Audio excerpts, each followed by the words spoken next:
easy conclusion to draw. And so I want to start off kind of my takes on the article here with like, there is no sides being taken. I am not saying that the writers are wrong, and I'm not saying that anything Woody Johnson does is okay. I think there are opportunities for multiple things to be true at the same time, right? And so everything can be right. There can be some embellishments in the article while it's still being mostly factually true. There can be some redeeming things about the Jets organization while most of it is a dumpster fire, right? Like multiple things can be true at the same time. But if we just start at the top here, Woody Johnson decided to do his own research.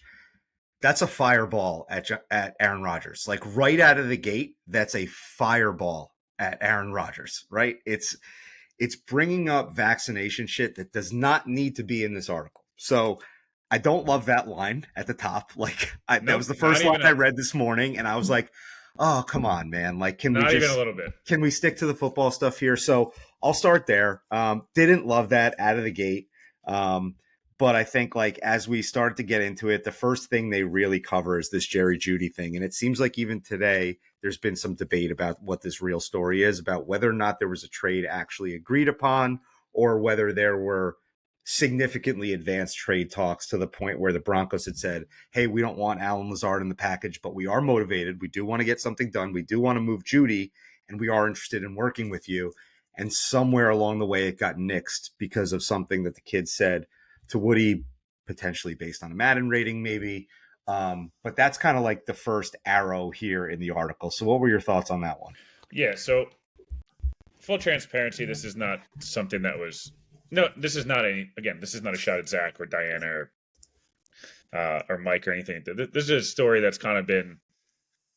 This is not a new. I don't want to say it's not a new story because it doesn't. There's a lot of people. It is a new story, but like it's something that you've heard like a rumor of this story, some version of Madden ratings affecting a trade with Jerry Jeudy for like quite some time. Do I think?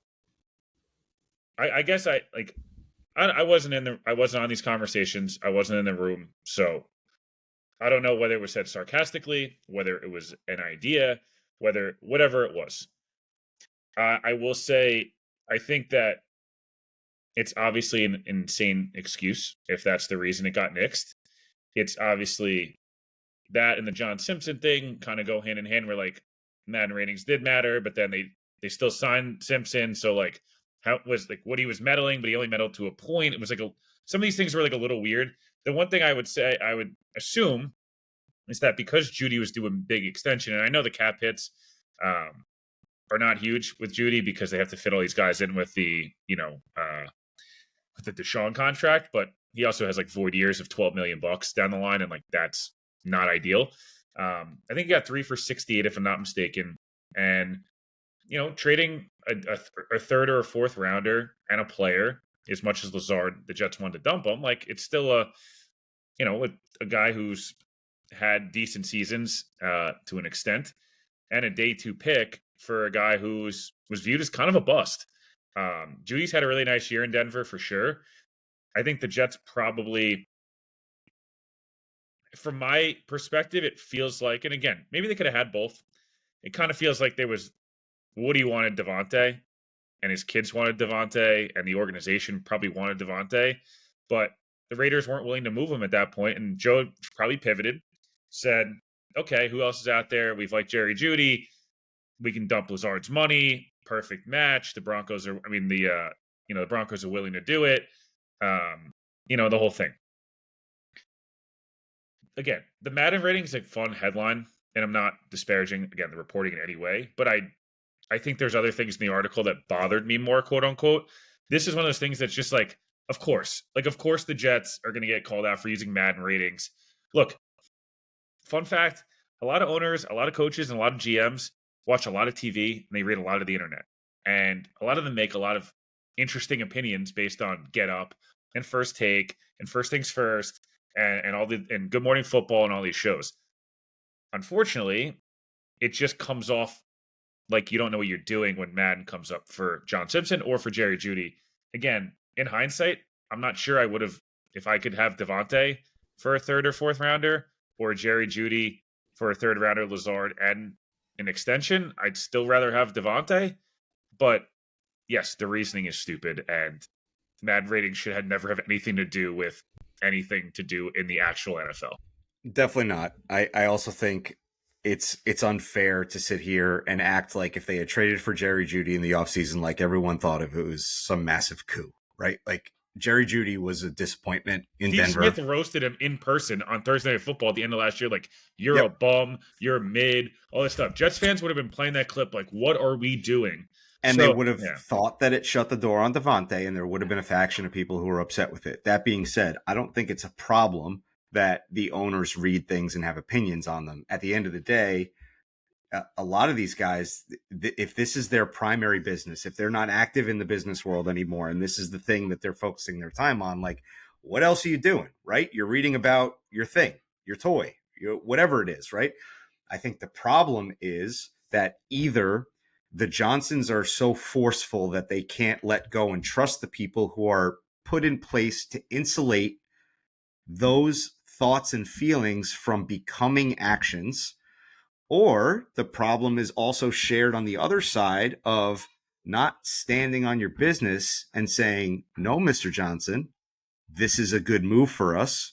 We should be giving up a 5th-round pick for Jerry Jeudy because we can buy low on this and he could potentially succeed with Aaron Rodgers. Like, and I think, again, to go back to what we said at the beginning, like both things can be true. It's probably unfair for Woody to be as heavy handed as he is, but also we need some people in place there who are willing to, whether it's with a soft hand, build a bridge and say, no, I need you to work with me on this, or with a stern hand and say, no, back up. You hired me to do a job. I'm doing the job. Like, I don't care how we get to the destination, but one of those things needs to happen. And I think a lot of this, and I'll talk as we wrap up, my final thought here is going to be, I think what we learned today is not new, but I think it changes what we need going forward. And I've been a person who has come on here and said, I'm nervous about giving the keys to the kingdom to Vrabel.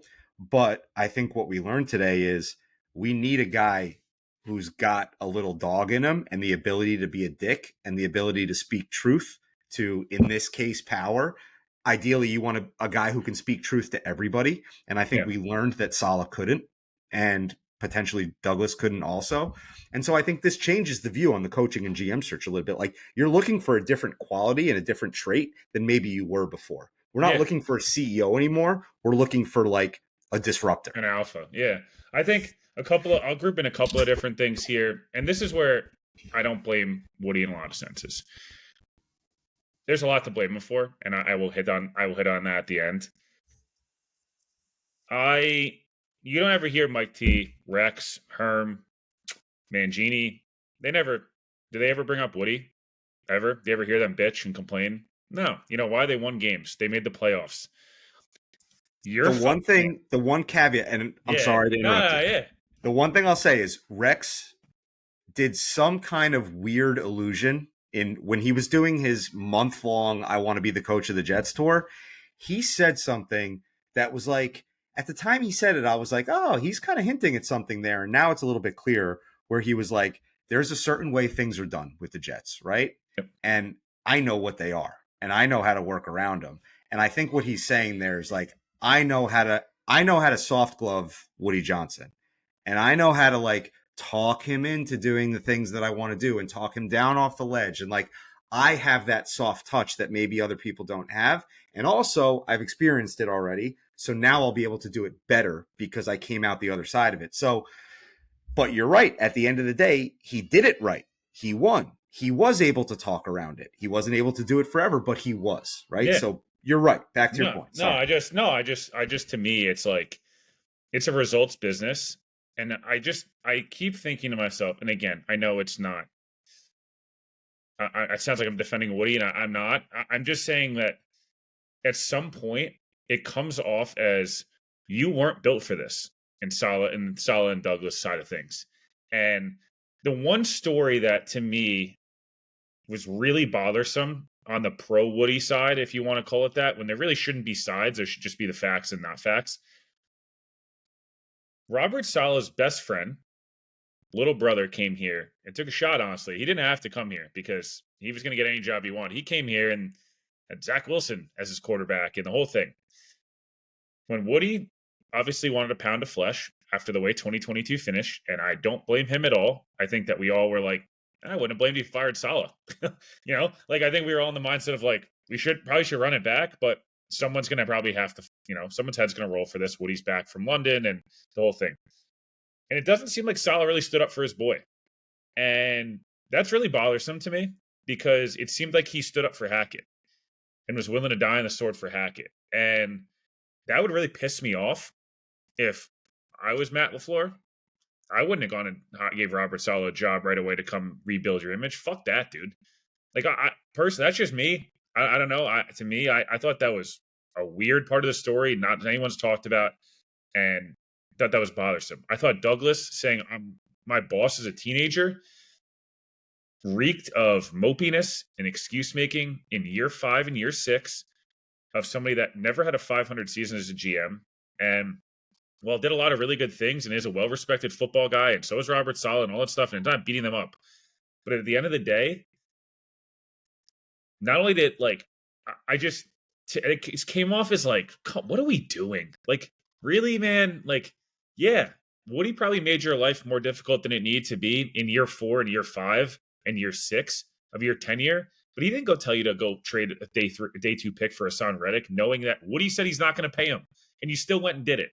And Hassan Reddick's been a train wreck. No one told you to draft Mekhi Becton. No one told you to draft Zach Wilson.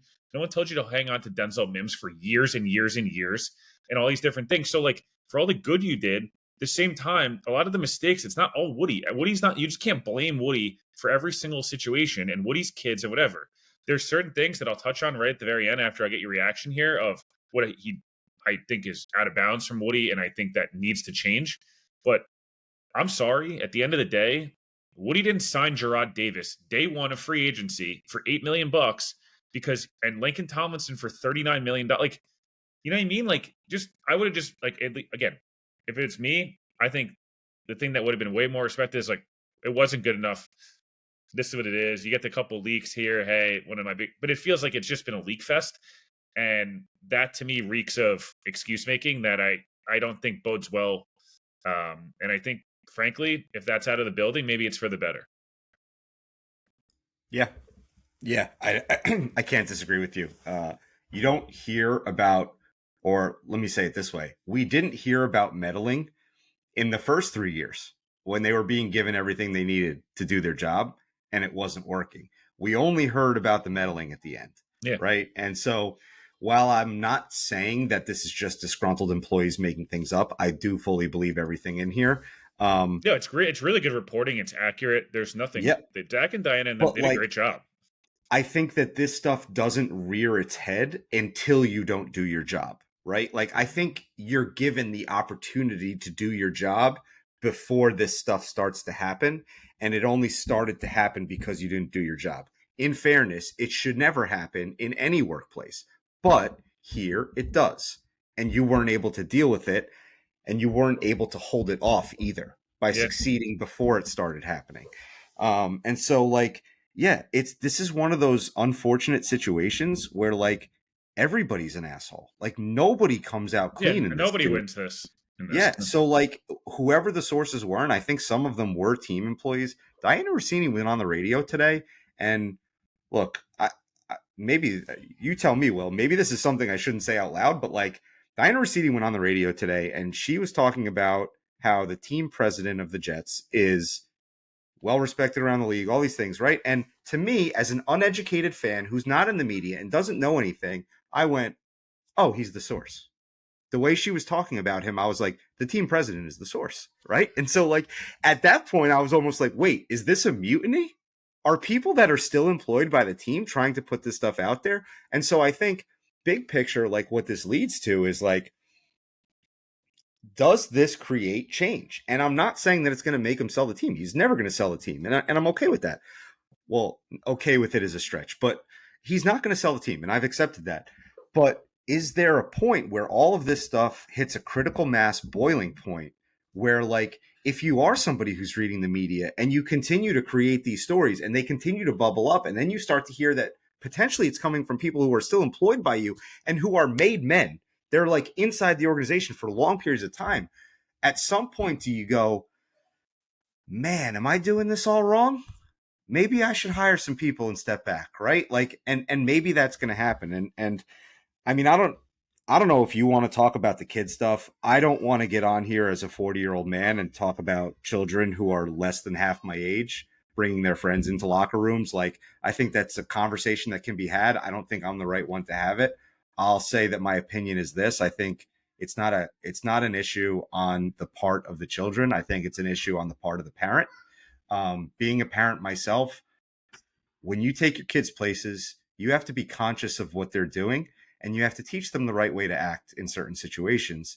And it's unfair to put that expectation on the children and to scream at them and say, you're doing this wrong because they don't know any better, right? It's your job as a parent to establish the boundaries for what is right and what is wrong. And so I think this is a parent issue, not a kid issue. And I really don't want to go much further Yeah, no, into look, it than that. yeah. If you want to, fine, but No, I'll just say I don't really. I actually fully agree, and I actually really have no interest in talking about. It's just not my thing. And I'm not saying that it shouldn't have been talked about, but it's just I don't know. I don't even have kids yet, so knock on wood, someday I will. But look, do I think that kids talk to their dad, and do I think that he takes more maybe of their advice than he should for them being their age? Yeah, that probably does occur, and I think that, and as you said, maybe it's on Woody to not maybe necessarily be influenced by, you know, some of that stuff for sure. Like that there's no question. Do I think the post game speech with Garrett was extremely cringy? I'll be honest. Yeah, it was. It sounded like I feel like I was watching a video in like a frat house hyping up your boys before you go get fucked up at the bars. Like that's kind of what it felt like. And I understand, and for a guy like Aaron who has that respect for Ulbrich, wanting to be in there and be able to do that, and it's just egos at play. And look, it is what it is. I don't think that like guys won't sign with the Jets because Brick Johnson gave Garrett Wilson a game ball on his Instagram story. It is what it is. Like who cares? and by the way, like there's something very sweet about it all too. There is. Like to like you raised your two sons who are almost men and like we're going to be owning the team when you're yeah, not and to like anymore. to feel like you can pass this on to them, like they're at the kernel of that. There's something very nice about that, and I think it made me think of the Giants' Hard Knocks when Joe Shane was like kind of just shooting the shit with his son, who's very very young, like he's a very young child, and being like, "Who do you want to take?" And the kid was like, "Oh, I want to take Jaden Daniels, whatever." Right? That's fine. The problem is not walling that off from the football decision makers. That's where the problem occurs. It's not 100%. There's nothing wrong with like wanting your kids to be around your business. It's cool, man. Just don't let it bleed. Yeah, exactly. And look, the thing where I think I would like to be the hardest on Woody for is, do I think that I don't know how suggestive or sarcastic some of the comments become off. Is Rodgers being benched because he's playing bad? Did he want to bench him because he was hurt? Was it a mixture of the two? Was it a suggestion? Was it a demand? What was it? All those things. And again, do I think they were wrong to fire Saleh and Douglas? No. Do I think the timing sucked? Absolutely. I think we've been over that. I think Woody should have just fired Robert Saleh in February. And I think Joe Douglas probably shouldn't have come back. And if you were going to maybe bring Douglas back for a year, it should have been under a new head coach. They probably would have Mike Vrabel. Now, we can go through the whole thing. Do I think him benching Tony Adams but not Clemens and Zerline? And again, it's all semantics. It's all stupid. The Mike White thing is a tough look. I think Woody was probably emotional. I think he was probably extremely angry. They had lost 5 games in a row at that point. I think he felt like, what the fuck's going on? We were 7-4. We were going to host a home playoff game potentially, and now all of a sudden, our quarterback, Woody didn't play football. And I think we forget that sometimes, that a lot of people, if you don't ever played, broken ribs sound like, oh, I've fallen. You think you ever had a broken rib in any scenario? I don't know. You never know. Maybe got a little tussle back in college or something. You know what I mean? Though, like, oh, this guy's playing on a sprained ankle. I sprained my ankle before. It's like, it's just sometimes hard to put yourself in those shoes. And I think Woody, again, I'm not defending it at all. I actually think it's the worst look in the whole article is Mike White coming in, gutting through. He was such a warrior that year. And he played like shit against Seattle, but he was also had no business playing on a football field that day. And the Jets should have had Zach Wilson in a position to be able to play quarterback, if needed, not Chris Streveler. And that's a whole different conversation. I think Woody acted emotionally. I think a lot of this is where he acts emotionally. He gets very high, very low, and as you mentioned, guys can handle it. Some guys can't. I don't think Brick and his other son Jack and their friends should be in the locker room criticizing players and doing things like that. If that stuff is true, that should not be happening. Do I think they're allowed to be in the locker room? I mean, they own the team; they can do whatever the fuck they want, right? Like I'm not. I don't know. But it's Yeah, a workplace at the end of the day, yeah, right. Will. And Yeah, like, if your boss was bringing their kids around, would you mind? No. If they were like, Will, that you suck. spreadsheet blows, Yeah, like you'd be like, whoa, man. like, buddy, I'll rock you in the jaw, dude. What are you doing? Right. So no, I just look. I think to wrap up here because we could go on forever about this. And Connor mentioned the budget cuts thing. It was a pretty loud secret that a lot of that they look at how they promoted people. They didn't hire anybody externally all year. Scouting interns all the way up to player personnel and director of scouting and things of that nature. Um, I think this is where I land on this, and I'll give my final thoughts. Actually, do you want to go your final thoughts, and then I'll wrap final thoughts and wrap? Yeah, I'll just say that I think again, I'll reiterate that I hope that something positive can come out of this article. When Diana went on the radio this morning, she was on WFAN, and she basically said that her feeling from talking to still employed team sources was that there is a desire from the team to change. There is a desire from Woody to change. There seems to be a recognition of the problem. And while selling the team is not an option, I hope that at some point the public shame becomes so much that there is kind of a reconsideration of how things are done. And whether that be increasing the payroll and deciding to fund it more, or just deciding to step back more, or deciding to hire football people who know what they're doing, or ideally all of the above and then some. Like, I think that there is a good thing to come out of this article. We've been saying for this entire season that the bottom keeps dropping out. And every time we think we hit the bottom, there's a trap door and we find another bottom. And I think this has the potential to be a true bottom, but it will only be a true bottom if the team decides that it's a true bottom. And what that's going to take is the leadership that's there currently. And I think probably this includes Rodgers, right, wrong, or indifferent. I think it includes Rodgers, at least at the moment. It's going to take the leadership coming together and having sort of an airing of grievances and being like, everything on the table, guys. Like, let's talk all of this out and then let's chart a path forward together. That's how this becomes a bottom. Yep. If that conversation doesn't happen, this is just another trapdoor, and we will find a way to sink lower, and it will get worse than this, right? And so I think when you try to take a lesson from this, I think it changes the coaching and GM search, as I alluded to before, to they need the alpha dog in the room to Yep. take your word, right? They need the guy who's going to be able to raise his hand when things get ugly and say, this is wrong. I am the most high ranking football person in this room. This is what we're doing. I really need everybody to get in line right now, right? So I think it changes the scope a little bit where it might devalue somebody like an Aaron Glenn and it might increase the value of somebody like a Vrabel. And I'm not saying that, I'm not trying to deal in absolutes and say we have to have somebody that's done this before or the candidate has to meet this criteria, right? Let's throw all that out. I don't want to deal in absolutes.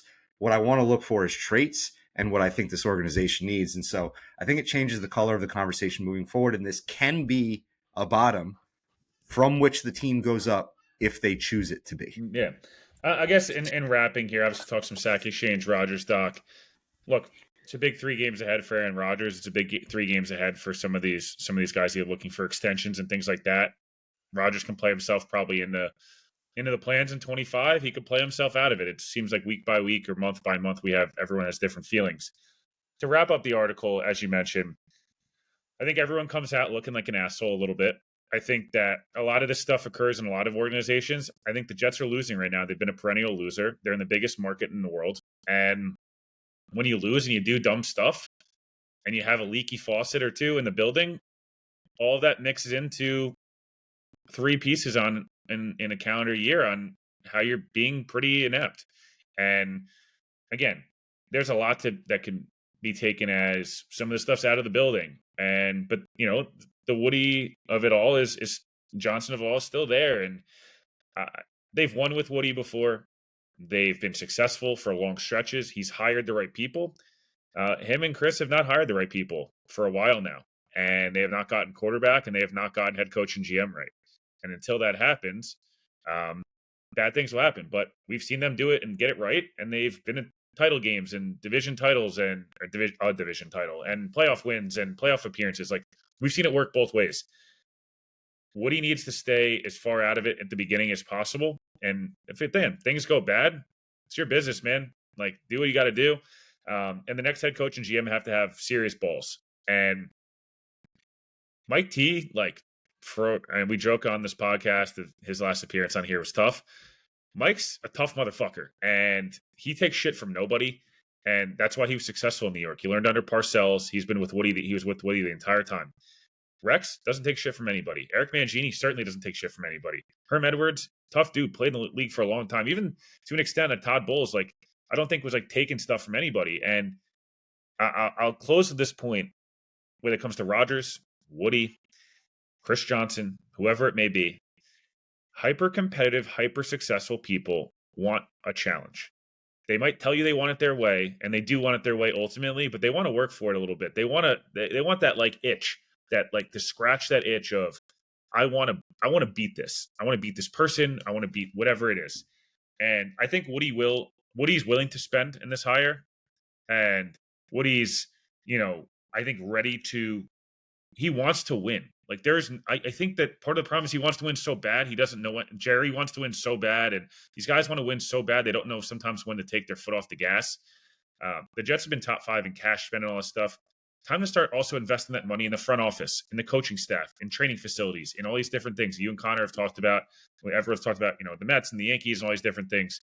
The GM should have full power to, maybe he is bringing in a Jim Nagy or bringing in a Thomas Dimitroff to be, to hire and fix your analytics department and scouting department and these different things, or invest money in there and kind of paint a picture for the next GM. Maybe they're not the GM candidates. Maybe there's something else. And I as crazy as it sounds, I do believe Woody will do that because I think he has no choice. And I think that he knows he has no choice.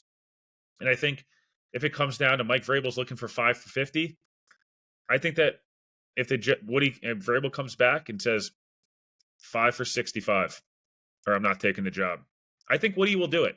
And maybe I'm being optimistic, and maybe I'm trying to turn a really shitty day in Jets land into a positive, but at some point it flips. We started this about the Sack Exchange doc. It sucked. The 70s were horrendous. They hit on Gastineau and Lyons, and they hit on Coach, and the rest of their roster took over, and they won a 7-year stretch of making the playoffs 4 or 5 times. They sucked in the 90s. They got the hire right, and they went on a 12-year stretch, made the playoffs 6 or 7 times, 3 title games, 5 playoff wins. It can flip quickly. You have to hire the right people, and you just hope that Woody leaves this and says, he's stewing right now. This article is bullshit, blah, blah, blah. I hope he's running around throwing shit at a wall and saying, I'm giving Mike Vrabel whatever the fuck he wants. I'm giving John Spytek or Mike Greenberg or Mike Borgonzi or Ray Agnew whatever they want, and I'm going to bring in Dimitroff or Jim Nagy or somebody else to go hire this. And I'm getting this right, and I'm never having an article written about me again. I hope that's what's happening. Maybe it won't. Paul, last thoughts before we sign off here. And we have Connor's episode on the feed. Joe will be on. Dan will be on. A lot to hang on. Sign us off here, pal. Scorched Earth Woody for a short run might be a good Woody. And I think that was a hell of a 5 minutes of look forward positivity to end a pretty rough couple of days in Jets land. So I'll just wrap it up with this. Love and regards, my man. Love and regards. Oh, that's got to be the worst. Going all gas, no brake to love and regards you should have been fired off of that alone, unfortunately. Appreciate it for listening. It's the longest podcast I've done in a long time. Make sure you guys are, locked into the feed. We have so much content. Appreciate it for listening. We'll talk to you guys soon.